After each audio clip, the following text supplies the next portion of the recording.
Hello दोस्तों, नमस्कार। हम एक ललही छठ का सोहर गीत लेके आए हैं दोस्तों। आप लोग को फुल वॉच करके देखिए और अच्छा लगे तो आप लोग लाइक शेयर कमेंट जरूर करें। कहाँ छठ माई के नैहर, कहाँ सासुर, कहाँ सासुर हो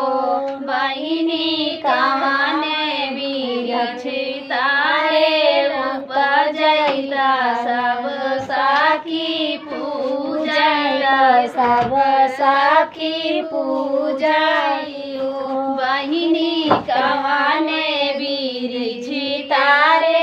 उपजैता सब साखी पूजैता, सब साखी पूजैयो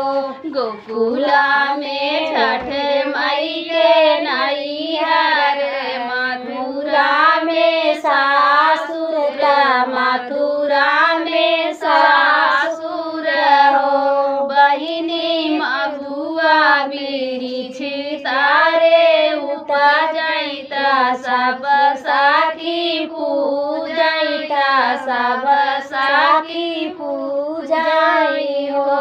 बहिनी, महुआ बिरछ तारे उपजैता सब साखी पूजैता, सब साखी पूजैयो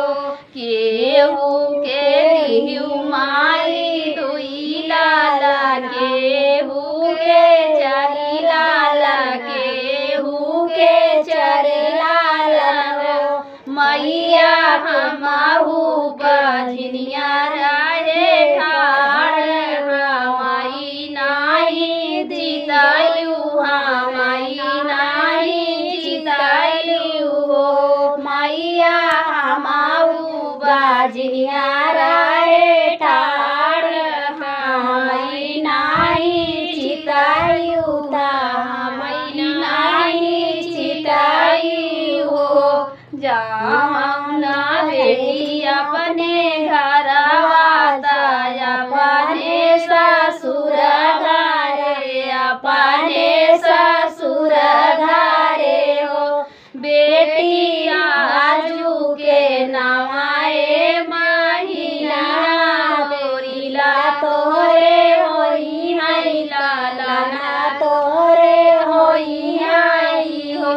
बेटी आजू के नवाए महीना,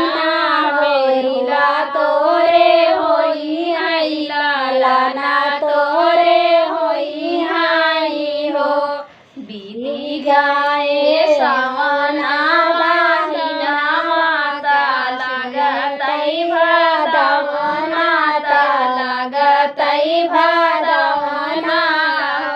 बहिनी रानी के होई गए हरनवा, ताने उठै सोहर गाई गोतिनी सोहर हो बहिनी